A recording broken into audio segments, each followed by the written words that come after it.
Hello, everybody. Welcome to another episode on the Product-Led Podcast. Today, I'm going to be talking about Missive's simple strategy to achieving 7 million ARR. And in this episode, this is a super fun one. We go through just some of the things that were holding back the founder, Philip, from really just scaling the business. So we're going to go through how to really overcome some of those personal growth blockers that are holding you back from seeing success. And we'll also go through what are some of those simple things you could do to really scale your business much faster. We're going to go through how to win in a crowded market. And overall, all in all, I think this is a fantastic episode if you are either an early stage founder or a founder that's looking to break 10 million ARR. This will go through just some of the mindset shifts, beliefs you need to overcome in order to actually achieve this in your business relatively easily. And so one thing I definitely appreciate from this episode that Philip is really, really good at is just keeping things simple. So this is not a growth hack kind of episode of, hey, here's the quick tips on how you could scale really quick. It did take them 9 years to get to 7.5 million ARR. But you will see that they have a very solid business underneath the hood. And here we'll dissect how you can do the same. So enjoy the episode. What's your kind of like end game for Missive? Like I saw your recent LinkedIn post, you're like, my default now is I ignore all PE VC requests to sell a company, which big life goal for Missive, still really driven to create something that people love, basically like a product that people love, not so obsessed with dollar amount, mostly obsessed with the quantity of people that use it, which correlates in the end with dollar amounts. But yeah, still obsessed about that even 10 years after. Since we work on Missive, we're pretty much focused on that. So, before I was a guy that did a lot of things, and now I pretty much do only that for years. Cool. That's great. And then what's been, I guess, like some of your biggest challenges in scaling the business? It's scaling the three of us. I mean, for a long time, we were the bottleneck and probably what was keeping the business not to grow at its full potential. So, probably evolving ourselves as co-founder and, being able to hire people, being able to motivate them, be able to communicate the mission, not just for growth, but also for quality or for customer support. Because me and my two co-founders, we worked just the three of us for years. So we kind of developed a natural way to work together, which is you can't really do if you onboard other people. So that would have been the biggest challenge for us, I think. Okay. How did you kind of scale yourself up as founders? Because I can relate. Like that's always the biggest thing. I'm like, market opportunities this big and it's like currently tackling this much. What's the difference? It's you. Yeah. It's an ongoing thing, right? We always feel we're bottlenecks, but you still want to have control, right?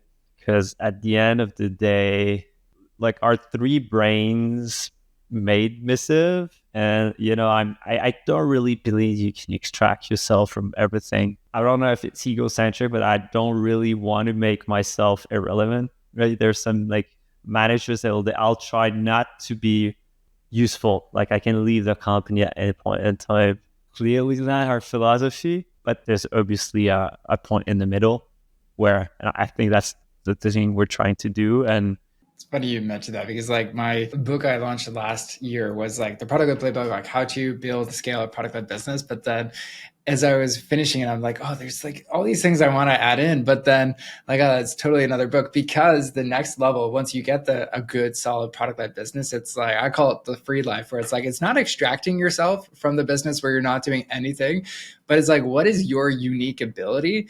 It like got to clarify that, because I think in this market, what is happening, you're seeing like the pace of innovation is accelerating. You can't like taking 1 year off or 2 years off, like you're done. Like there's an AI alternative. It's just as good. Not just that the space innovation, but just like basically how you approach problems. Like, like when you're a founder, you're a problem solver. Like you're a creative problem solver, right? You found the customer problem, you solved it. So you need to find the problems and then create the solution. And we did that for years, just the three of us. Obviously, if we extract ourselves, like it's a totally different business, right? So I guess it takes time to create processes and codified way to do things that mimic how we would just naturally do it ourselves without necessarily be a good communicator, right? I guess in your line of business, you're a good one, right? You can write books, you're doing podcasts, you're pretty good at that. for us, it was kind of the biggest challenge. Okay, like what actually make me make that specific decision, right? I need to think about it. Like it's just not natural anymore. I need to think why and not just do it. Because if I want my team to kind of do the same one, kind of need to find why I make a specific decision. Okay. What are those like different approaches that you are like, I mean, there's like bootstrap versus, venture backed, but is it something more than that? Like what's the kind of different take on how to grow? I think for a long time, we ignore startup playbooks as 100-page. We mostly did just the first 5 for years. And that still got us to like a few millions ARR, right? And to us, it was always like the only thing that can kill us long term, because it was always a long term project, is like if we don't make those first 5 stage perfect. And I think people always take that 100-page like game plan and like give the same amount of effort for each and every pages, right? But there's some that you can actually skip and so ignoring the noise, doing a lot less. People do a lot. I call it like fake work. It's like you do a lot, but then in the end of the day, you're not focusing on the right stuff.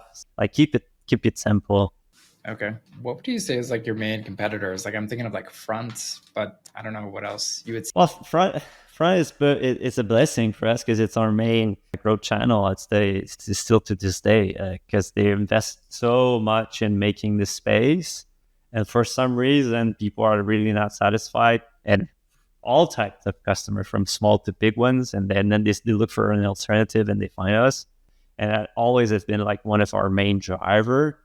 And so maybe because we focus, like I said, on those first 5 page of the playbook, we made a really great product, without the growth channel, without all of the other things that you usually need to do. But because we had the cleverness to insert ourselves in like the alternative conversation, people would find us, try it, and say, oh, well, actually, it's even better. And like it's like, it's cheaper, it's better. Like, well, why not? So, and that has been the case for Front.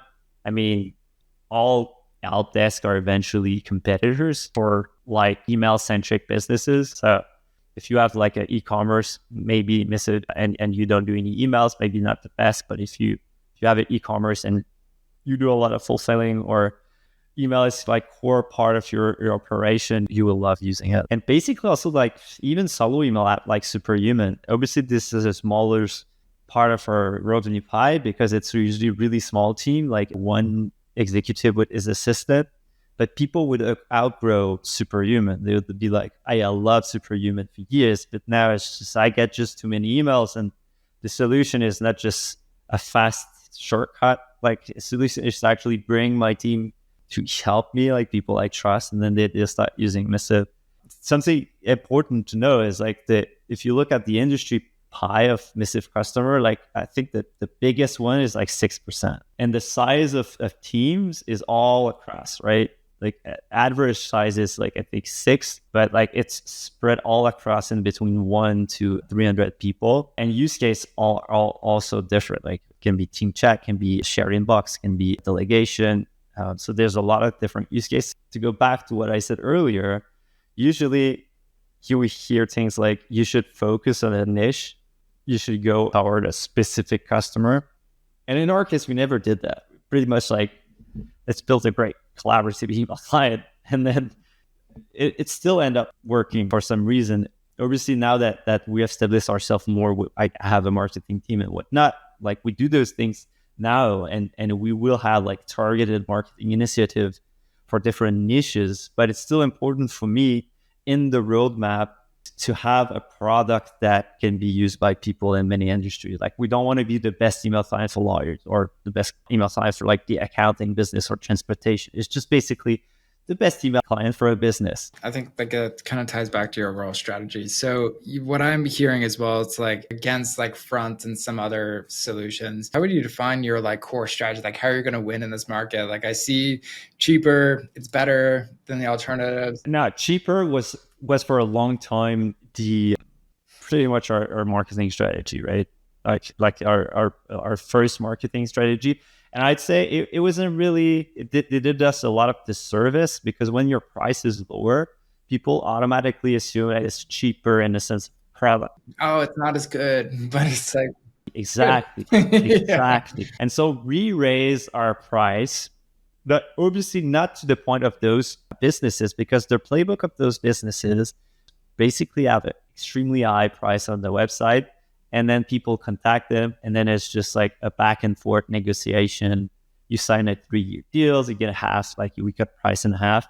For us, we were like, okay, let's cut like the 30% bullshit crap that you can always kind of get if you email like the sales rep.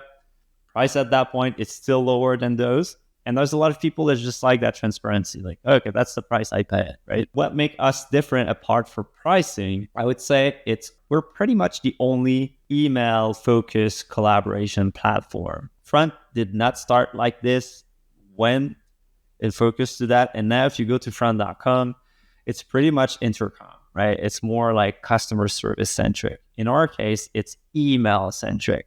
So we're the best like platform for any businesses that have their core operation running over email. And there's a lot of those businesses. Since we embrace that language in our marketing platforms, I mean, we've seen like a lot of success. And when people migrate from, let's say, Front to Missive, they usually read our Versus page. They read that we're more email centric, and they say, "Oh wow, that's so amazing! Like exactly what I was looking for." And just a feature example, in Front, if you connect your Gmail account, you start to work, and you archive emails from your, let's say, team inbox. It would not be archived on Gmail. Pretty much connect like a data source, but there's no synchronization. If you use Missive, it's an email client, regardless of the collaborative features. And so you can use Missive, archive things. You can still open Gmail on your phone and work from Gmail. So it's basically just an email client. So those small things makes us different. I think the UI we care a lot about those things. It's fast. It's tremendously fast. Like when we start working on Missive, like basically Missive is like a HTML JavaScript app, right? And at first, like in 2015, there was still a bias again that way of building things. Like we're like, maybe we're making a mistake and whatnot, but still, like I think to this day, if you open Mail app and just load one email with your arrow, you go down each and every email. It's like there's a 1 second gap in between each email shown, and Missive is always like instant. Yeah, it's interesting you mentioned that too. I know I was interviewing about a month ago or two, Tally.so, Mary, the founder, and she was talking a lot about the importance of solving the paper cuts in a product. Like, what are those small things that actually just frustrate people a little bit? And over time, like you get a paper cut here, you get a paper cut there, and then it just makes your product a whole lot less delightful. And it's like, it's the small stuff, but it adds up.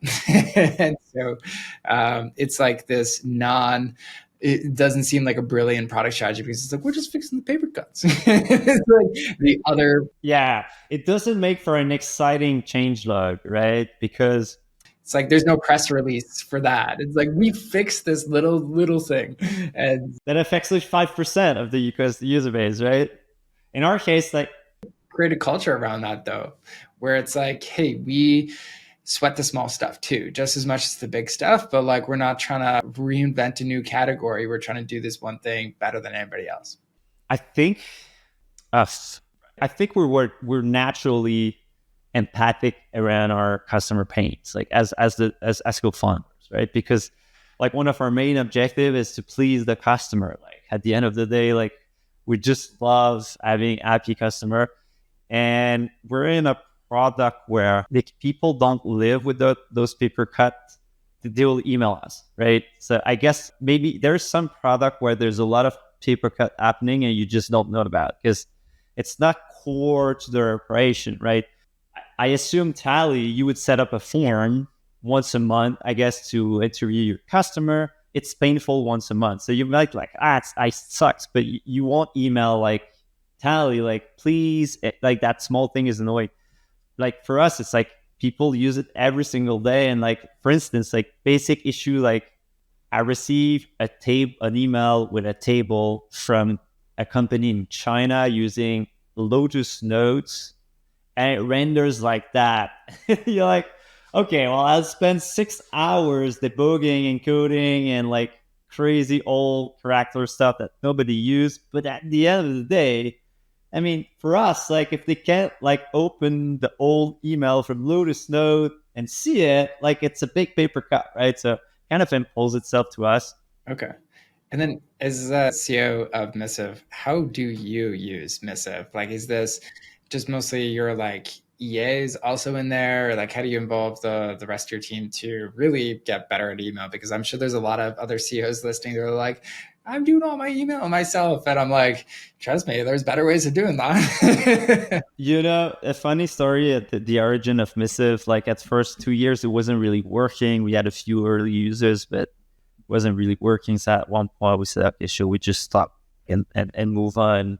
And I remember Etienne, my colleague, my co-founder, told me, I think, Phil, if we stop working on Missive, I still code it on the nights and weekend because I just love using it, right? And I'm like, I think it's the same for me. So like, we'll just keep doing it during the day, right?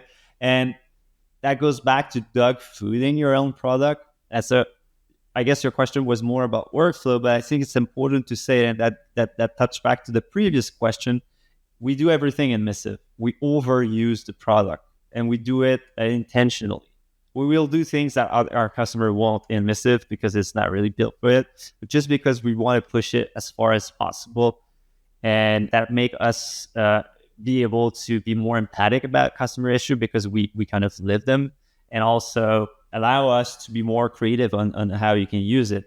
As to how I personally use it, I'm an inbox zero-ish guy in the sense that I aggressively archive most of the stuff and keep things around for weeks sometimes, which I don't know why, but some like live in my emails, and then at some point, Is it email hoarder here? I'm kidding. Yeah. And I tackle them at some point. Yeah, I use a lot of snoozing.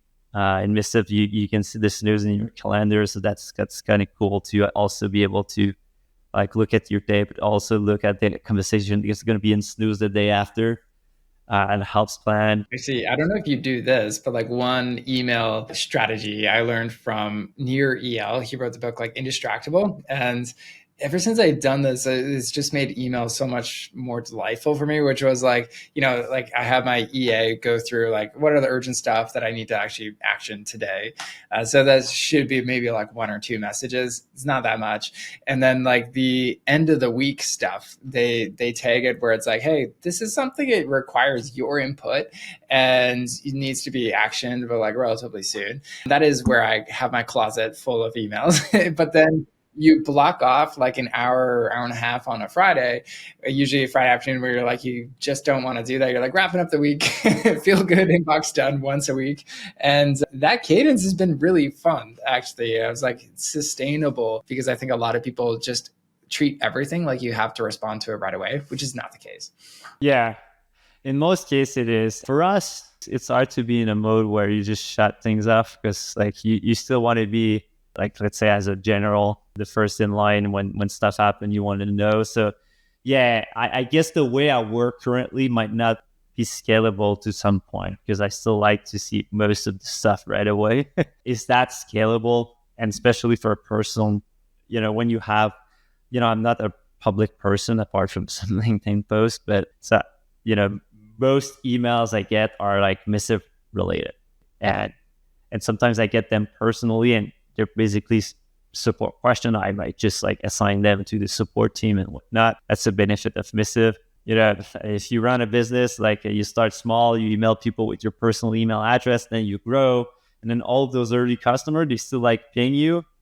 Like if you're going on vacation, like it creates all of those issues. Like when you use a product like Missive, that's kind of solved because it rules and you can like the fact that an email is received in your personal business account like change nothing. You just assign it to support and whatnot.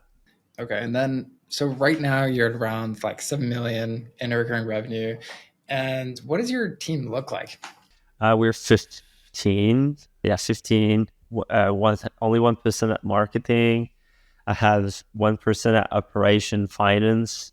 I have 1% at customer success, 2% at customer support, and the rest are developers. Okay. And then, of course, the two co-founders, one's focused more on like the CTO side, and then other is for front end.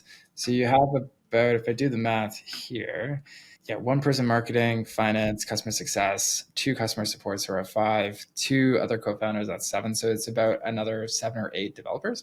Yeah. Okay, awesome.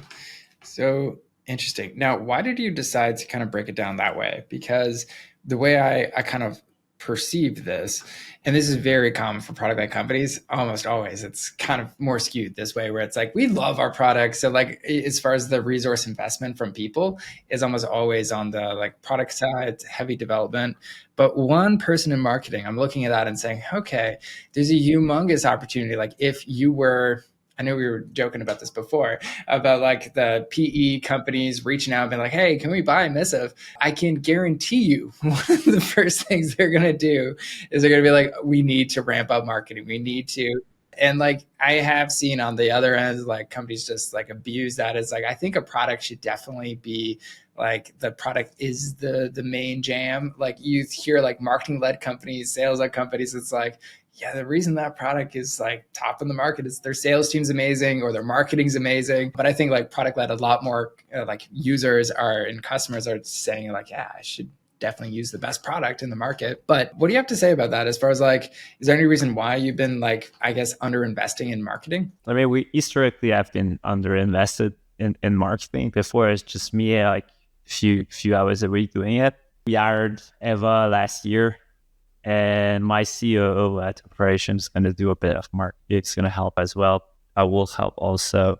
Right now, we don't do much ads. I guess like that's the point where like the team need to scale a lot to make sure numbers make sense, right? Because you're spending more money. In our case, we still have like pretty much trying to do an organic playbook, at least nail it more before even entertaining like doing more ads. I mean, we start like to play around, like we sponsor podcasts, different niches to see different, like which one works the most. But no, there's no plan. Like, maybe I should just create a new job title after this for a new person.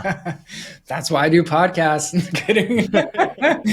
No, but honestly, like there's a lot of things we don't do that we should. I mean, and in a year we did a lot of things that we never did. So we're kind of evolving. But I was never stressed of like if the product is right, it's never too late to grow. Like I'm not in the camp that's like I'm in this for the long term. So it's like I was stressed to have a sucky product because like there's no coming back from that, right? I'm stressed about security because there's no coming back from that. Marketing, I'm not stressed. So that's probably why I'm not focused on it. But if I had investors, and I would be probably obsessed in making them a return. So I would probably be stressed about that. So focus more about that and invest more about that. So maybe that is a consequence of having nobody at the top of me, right? We think that kind of like growth pressure. But I think there's pressure that comes in. Well, not innate. Not everybody has that, but the pressure of like somebody else being like, hey, okay, there's like, we got to get a return for the investors and stuff like that. Some people are motivated by that. Definitely doesn't sound like that's the case here. There has to be something else beyond that. So maybe we could open it up. Like, what is your big why, your mission behind that? It's like, sure, it's like creating an amazing product, but if only 1% of the market sees that amazing product, like is that still mission success, or what is that big thing that's like driving you, other than I actually like using Missive yourself and you love the product and the experience of growing the business? Yeah, market share is definitely something that is part of the equation. So like obviously if I only had one customer, it would not be a success. And like the success of the past is now the failures of the day, in the sense that, as soon as you reach a milestone, you kind of need to define a new one. In a way, it's not a funny story, but during COVID, we kind of hit 100K a month.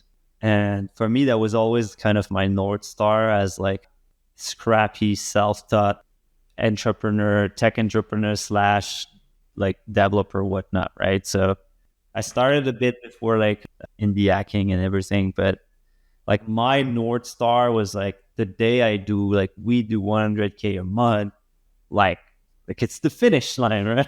Yeah. and the day we crossed that, it was August a few years ago. And then the next 2 weeks was kind of the most dark in my entire lifetime in a weirdly way, because I had just my 4 kids. So my family was like, that's the finish line. I wanted a large family and I had a business. Like, and in some weird way, which I could not explain, I became extremely depressed. And it took a year to go back to kind of rebuilding the joy of trying to reach new milestone. And I guess the fix was kind of accepting to be more ambitious, accepting that it was just fine to go after something that at the end of the day, of course, if you have a philosophical conversation, it's a bit trivial. Like it's root in our instinct, right? I just want that thing to grow and be loved, and that's just fine, right? Regardless of the growth level, like the more it grows, I want it to grow more. And of course, it still needs to be loved. But yeah, I don't know if it makes sense. I feel I'm rambling. No, no. I mean, like this. The reason I'm asking these questions, there's no like right or wrong answer, but it does go back to the very first part of the conversation where we were like, "Hey, look, what is the cap of the business? Is it the founder or is it the market?" And it's always the market. I am guilty of this too, where it's like, okay, there's like this massive opportunity, but I do think there's different levels of fuel at every level. So there's like, let's call out like the Alex Hermosis of the world, where they're like, it's like whatever, like the trauma you've had in your past, like burn that dark fuel. And it's like, hey, we all have some of that like garbage that we burn, and you're like, okay, that motivates me. Or like you see on Instagram, like hustle, and yeah, okay, I'll hustle for a day. And but then it's like the long-term sustainable stuff. It's like, how do we move up to the higher levels on like the Maslow's hierarchy of needs of what motivates us? It's not, past 100K a month. It becomes less about you, because it's like, okay, your needs are met, hopefully. Like Yeah, you have that's true. a That's true. profitable business, and That's then it's true. like the next horizon, 1 million per month. What is it going to take to get there? And it's probably a lot less to do with you. It might be like, okay, we're actually going to set up a charity for Quebec City. We're going to do some of those other things. Going to have for your 4 kids, I know you're doing French school, but like what else? College paper, all these other things are like, okay, we have many more ways of increasing that motivation beyond that. But that's the next horizon. Like I just had a like half Ironman race, and the same thing. It's like at Oh the yeah, I end, saw that. you feel depressed. Yeah, yeah. You're like, great, Yeah. I did it. I got the little I medal. worked so hard for that. I saw a clip by a golfer yesterday. I don't remember his name. It was exactly that. Like I worked every single minute of my life for the last 20 years to get to that point. I won that championship, and then 5 minutes later, it was done. Like and it's the same thing with entrepreneurship. So you do have to love the game. And I do feel a parallel for everyday people. It's just that raising a family, because you have different stages, and each stages require a different person. And when you have babies, it's different than when you have young kids, and when you have teenagers, it's like totally different. Like you need to embrace those phases differently, and just accept that it's like it's okay that your kids are different and you're different. And I feel it's the same with the business. Like I'm growing, business is changing, growing, the market is evolving, and you just need to embrace all of those change and find the joy in doing it. And sometimes it's just unexplainable. Why? I don't know. I just like it.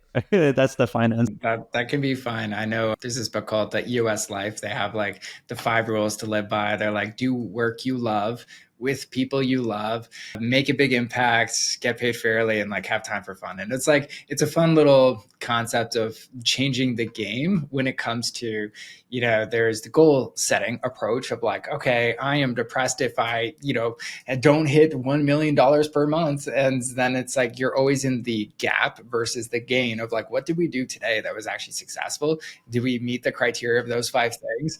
And it's a balancing act. Can't be like all quantitative or all qualitative. It's somewhere in the middle where everybody winds up. But Okay, so I think what could be really fun for this is we could do a breakdown of what it will take for you to get to 1 million per month, because is that like one of the bigger milestones you're working on? Uh, I mean, we're gonna get there without changing anything. I'm pretty sure. What would be a goal that would be like, I have to change our approach. I have to become like the 10.0 version of myself as a CEO. Probably, I'm really conservative with money. Is like I don't like to spend it. So, and that's probably a reason why marketing is underinvested, because it's spending, it's investment, right? So I would definitely say that's an area where I should probably not be less involved, but kind of let go a bit more and have probably something that is totally different than me. I was really energized by that, like that grow and do want to spend. And so we could have those fights together. And I say fight, it's like that's like mutually good tension, because I probably don't have it enough inside of me. One thing we did is like we set up bonuses for employees based on growth target, because as a bootstrap, there's no equity. And I was like, I'd like to share the progress, and it's selfish too in a way. I want them to be motivated, right? Because I want them to give more back to the business and give their best behavior. And so I think like we have, I think I remember, I don't want to say stupid, say something stupid, but it's like your salary can double if we hit that milestone. So we did, and having those things in place actually helped me have some of that pressure about meeting that growth, because I want to hit the target, right? Because I want to give back to the employees, right? Yeah. And I think I'll probably feel miserable if at least we don't hit the first trigger. Like I want to minimally like hit the first trigger, because else everybody's like is sad, and you don't want to have people to be sad. So I have that in place. But yes, like what need to change? It's probably the three of us, the three co-founders. We're not so much driven by that growth metric. It always felt like it was a consequence of like working on a great product. So there's so many levers that we could probably play with that could have a great impact.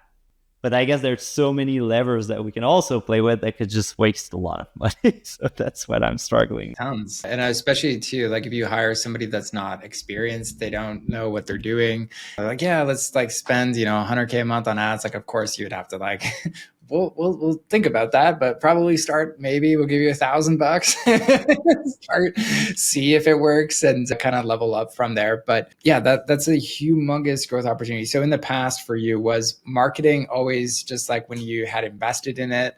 Was it like, hey, okay, we're not getting a return? Or was it just like, we're not getting a return right away? Because sometimes when it comes to brand and like building that, like you're like big enterprises, yeah, we spent like 100,000 on like brand terms. You're like, okay, that's crazy. But you're actually in a great situation where the incumbent like front is like paving the way, building a lot of the category, and then they're going to be looking for an alternative because they don't have as good of a product. And there's a humongous opportunity to kind of capitalize on that. That's not actually that risky. Yeah, well, that's some of the things that we're already kind of doing. But marketing, like I guess, you always feel you don't do enough. I guess that's the same story in every single businesses. Like there's so many things you can actually do. Like the list of things you can do in marketing is pretty much infinite, right? So what are you doing right now? If we break down like your channels, what is it that you're doing to kind of get people to find out about you? So we're really focused on trying, because we had a lot of success with like AI search, basically. So ChatGPT, Perplexity, Grok, and whatnot. We're really trying to play with the different levers, and they're kind of similar than SEO, but a bit different. So I guess before it was a lot about link building, and now it's more about mentions and brand mentions. So we're less focused about getting links in other websites, but like more about people talking about Missive and dropping Missive word in the text, right? There's that. And so Eva is working a lot on that part, because it had a lot of impact in the past. Because basically before, you would type, I don't know, either front alternative or like shared inbox or whatever on the Google, you would have a list of like 4 ads of product that were kind of not really what you're looking for. And then you would have different links and maybe Missive. And then you would have to make a mental model of all of those different links, like the different feature set and everything. Now, basically, all of that work is eliminated, right? You basically say, give me the best shared inbox of that use case.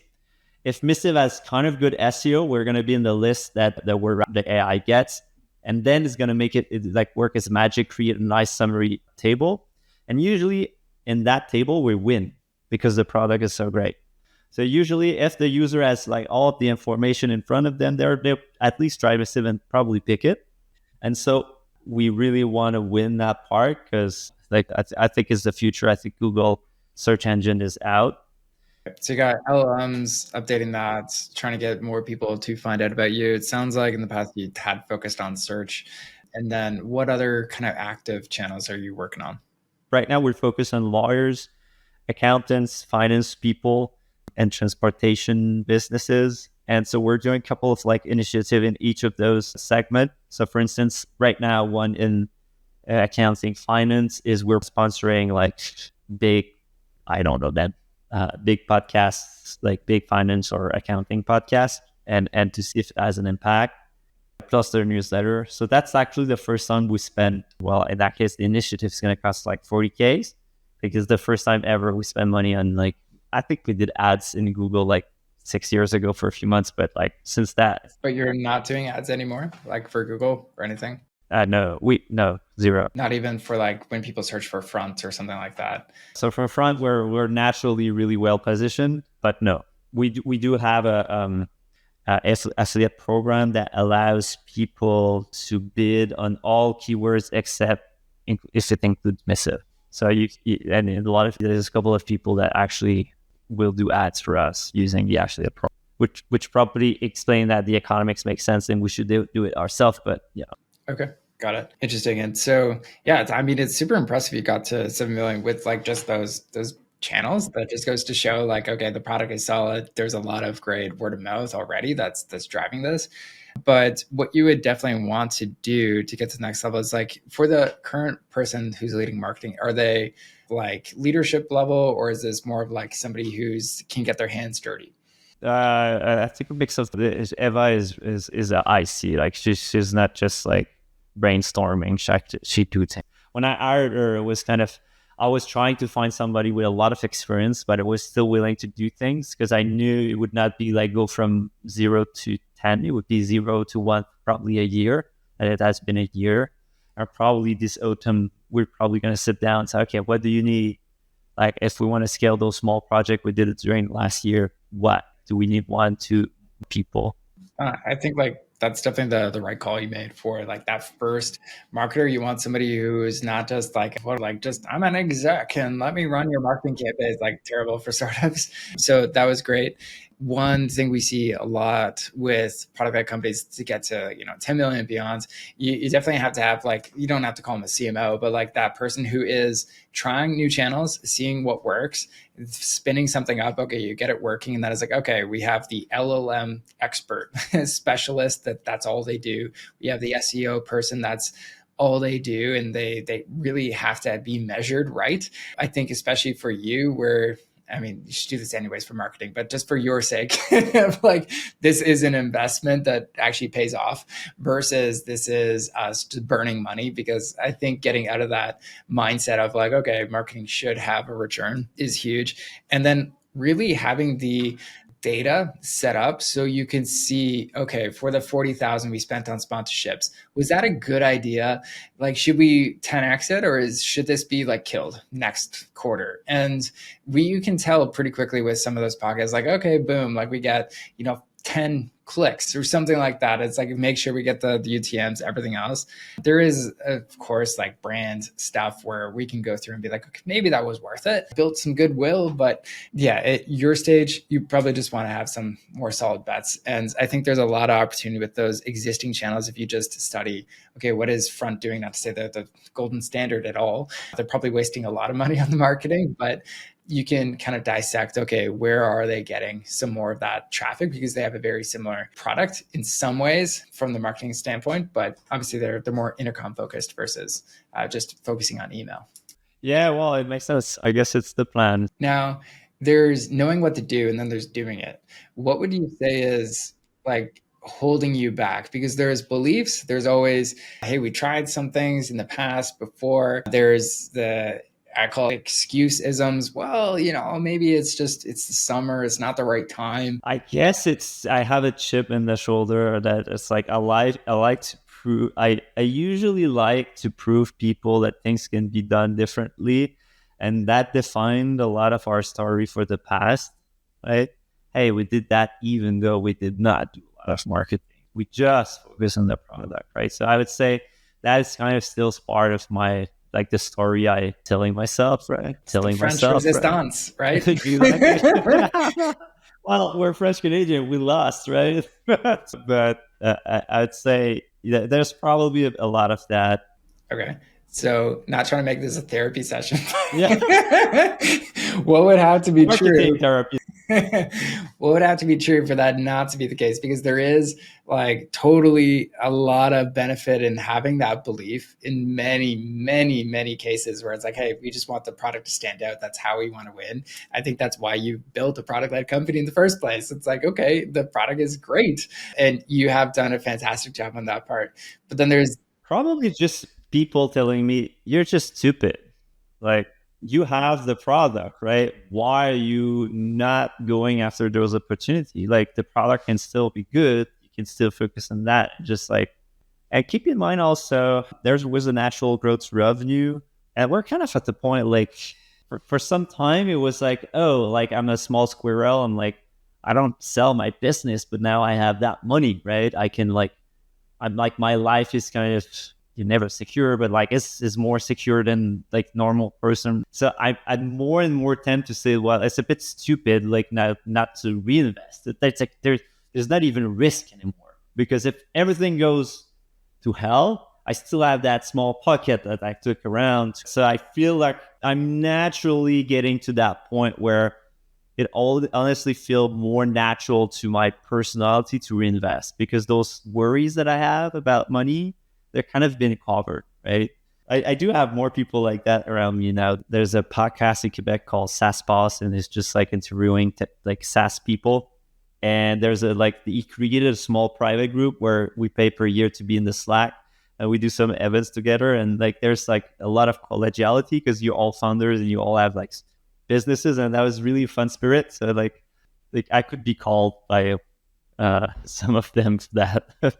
Yeah, because I mean the fun thing like looking into your business is I see a massive opportunity that's underutilized, and it's one of those things where it's not going to be a crazy like big risky endeavor, because you do have the massive TAM. You have sure like a lot of different sub segments like the lawyers, the accountants, and everything else where you could definitely be like, hey, this is proven they're a little more inclined to use a product like this. And you could even have like, specialists on your marketing team to really focus on those specific areas. But it's just finding the repeatable playbook and the systems in each of those channels. So it de-risks it for you, the marketing team as well.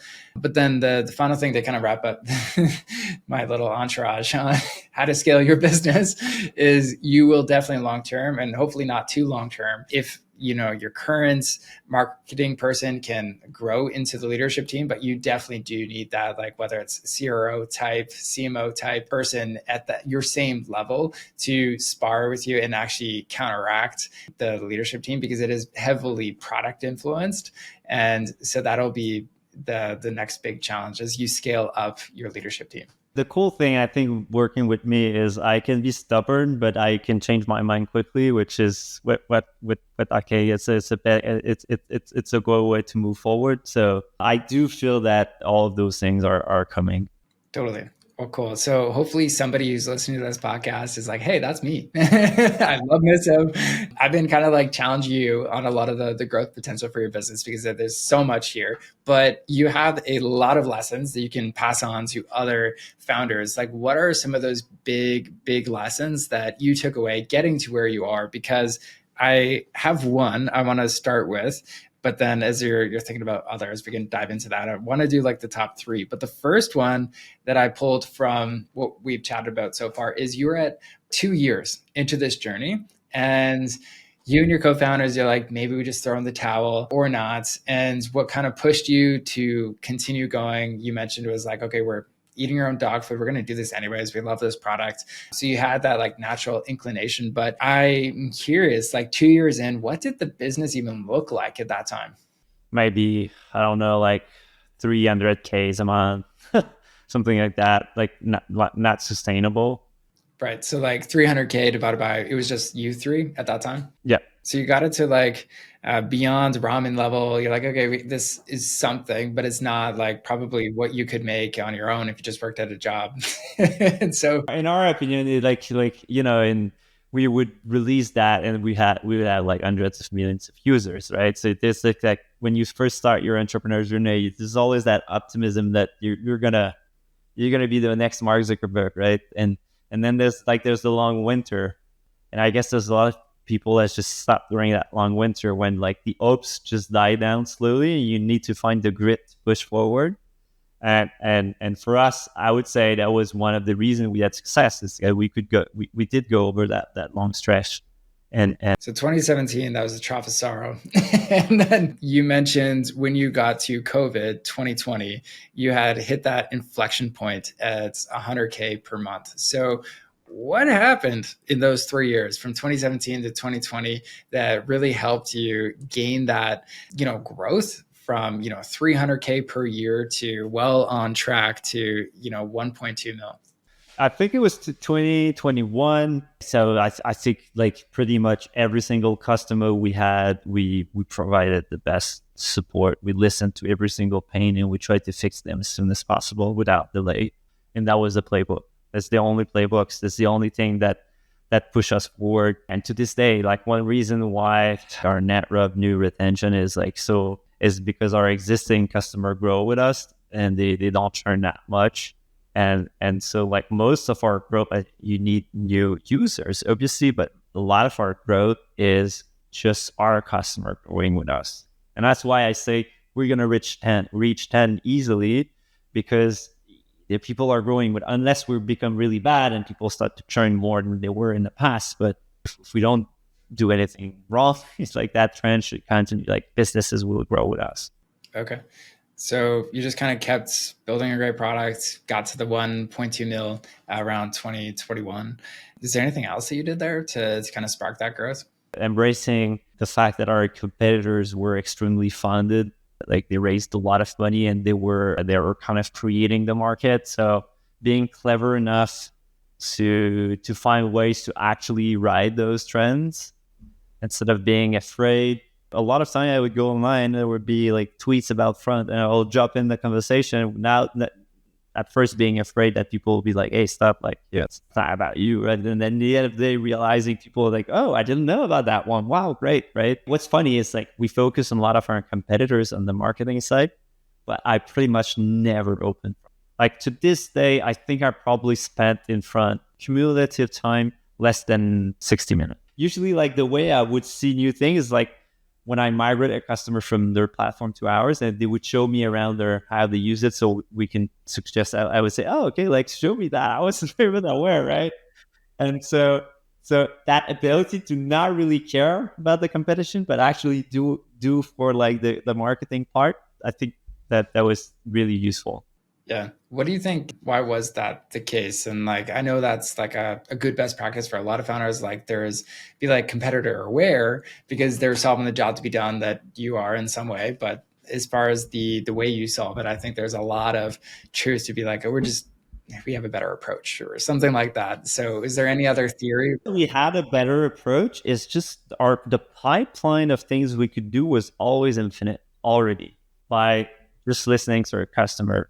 And so I was never looking on what to work next. It was always obvious in the roadmap. Okay, I mean, we need to fix that. We need to do that. Okay, we need to improve that because those customers, they can't use the platform because of that. So to me, like looking at how other competitors did it wasn't really useful. And even like Like, so when we hired our designer and marketing person last year, they were like, guys, you haven't changed your onboarding in like how long? And I was like, well, we never change it. It's the same onboarding as like the initial release of the app. And they were like, what? We were like, what? It was like, no, Phil, like we need to do it like in a better way. It's like, so I don't remember what I was applying to, but yeah, like why your approach is like a little bit better than the competition, like why you don't. but that goes back to like the things we needed to do to please the customer was always so infinite that like the mental juice to do all those other things are really low, pretty much. We just released it on board, like on new onboarding plus email sequence. We never had like onboarding sequence before.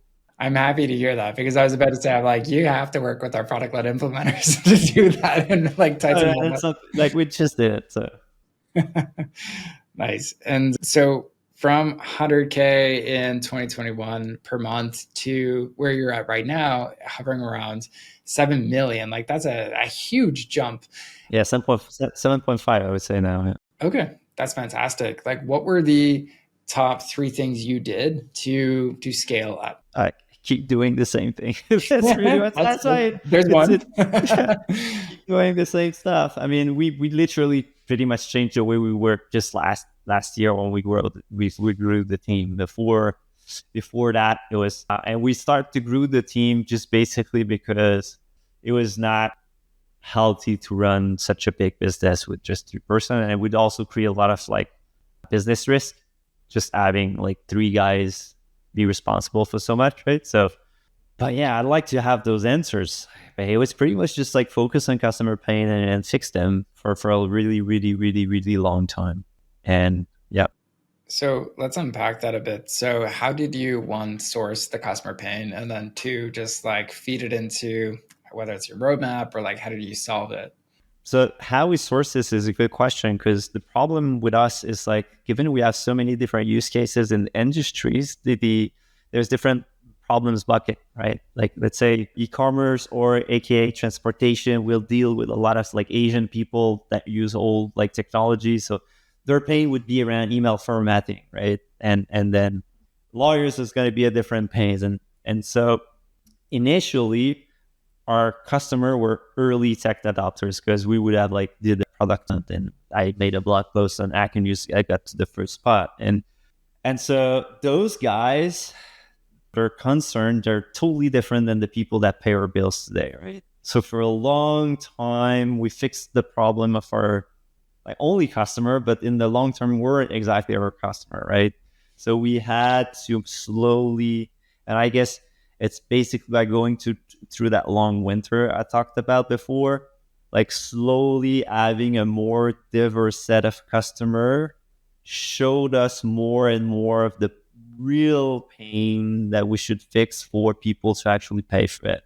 Because initially it was just like people trying email clients, right? Or, hey, that looks cool. Let's just, and I mean, their pains are not really useful because they're in the end probably not even willing to pay for it. Sounds like just kind of keep your ear down, support side of things, customizing their use cases as far as like how do they do email, and then making sure that they can accomplish that in Missive, and then just accomplishing that. That's the kind of like recurring cycle. That was not the plan, but that's what we did. So yeah, I'm sorry if that's a too simple answer. Boring. Yeah, it's boring. It's I'll call it out. Well, I did a blog post called "The Lazy Marketing." You know what people like listening to this, they want to hear though? They want the growth hack. Yeah. They want the 3 steps to go from 1 to 7 million ARR without working. But being the alternative to competitors is a really good one. And to be that, you need to insert yourself early, like before front is popular, because every single other funded business will start to invest to be the alternative to front. But when they're the really small YC startup and you start to already work to be the competitors to that, when they become big, you already are, right? So I would say one tips I could go is like invest money in setting yourself as a competitive alternative to every single small apps that you find that are nice or that at least you believe will have some traction, right? Before they become established, before it's even rewardable, that that's for a long game, right? This is for the long term. But I would say that's why we had success, is because we did those versus page even with product that were launched yesterday, right? Because we knew that if I'm the first in Google, there's a long-term weight in the algorithm, right? So I think it was like Avis or something like that. Like we're number 2 in like car rentals, so we work harder. Like it's very uninspiring, but then it's like, well, if you got 2 options, you're like, well, one's a little cheaper. They're number 2. Okay, they're like the underdog. So I think that's kind of like without calling it out, like that's kind of the high level strategy there. Become the underdog, the best alternative for people, whether you're cheaper, and better, that's what you can do if you bootstrap, right? Because now it's easy to say, Phil, you could invest more in marketing. Before it was not possible, right? Now it's a possibility. For a long time it just wasn't, right? So the way we had to attract user obviously were different than those big fund startup. Now, like recently you shared a post on like, if you were building a product-led SaaS today to reach 7 million ARR, here's some of the things you would do differently. So I'll kind of share them. But what I would like your take on is like maybe 1 or 2 of these pieces, like what is really going on here? Like why was this super important for you? So the first thing you said is like focus early efforts on frustrated users, not just first-time buyers. Talk to users early for sure. 3, build slow, but share early. And then 4, hire a little earlier. So as you're kind of like recapping the whole journey of building Missive, is there anything either else you'd add or like you double take on for those 4 things? I think reinvesting earlier in the business would have probably been more healthy and more, we would probably be a bigger company right now. So I'd say it's the biggest one. It's hard when you have a mentality to go through that winter to actually know that when the winter is ended, right? When it's going to be, because I feel I'm personally, I'm both a mix of like extreme optimism and extreme pessimism. I'm kind of surfing both. Like I have that personality, right? And I feel I should have embraced the optimism side of me a bit earlier. Okay, this is a solid business. Okay, like it's the time to actually take a bit more risk. Now, obviously, that's not a tip for somebody that start out, because like when you have that conversation, you kind of already made it. And it's also the fact that we're in Quebec City, that my friends are not in tech, that I don't have any conversation with any living being about my business. Like the SaaS boss, the podcast network I talked earlier, is just literally my first like business tech network. Before, it's like maybe my wife's family were joking that I always made the claim that I would have been a millionaire by 30.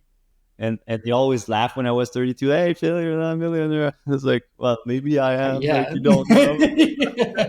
And then by 40, like they don't make the joke anymore because they never inquire about my stuff, right? Like it's a lonely place when you're in Quebec City. And I guess it's like that for every single entrepreneurs in not in Silicon Valley, where like everybody reads the same thing. Held you back though, as far as like just kind of growing? Probably, but it defined us in a way, right? There's a lot of this decision that we probably made because we work here, and they served us in the long term. But I think for the transformation, it held us back a bit longer. But just think, like you're a CTO, you have tech problems.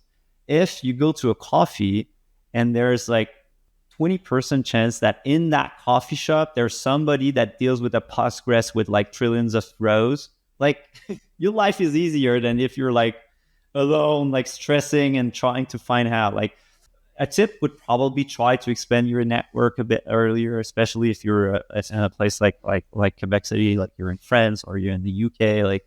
Like try to find your tribe a bit earlier. And I know you mentioned you joined like that local kind of Slack group with other like SaaS founders as well. Is there anything else you've found that has been super impactful for you to kind of like being not in the like big tech hubs to really make sure like you stay on top of those things and like create that network, even if it is somewhat virtual too?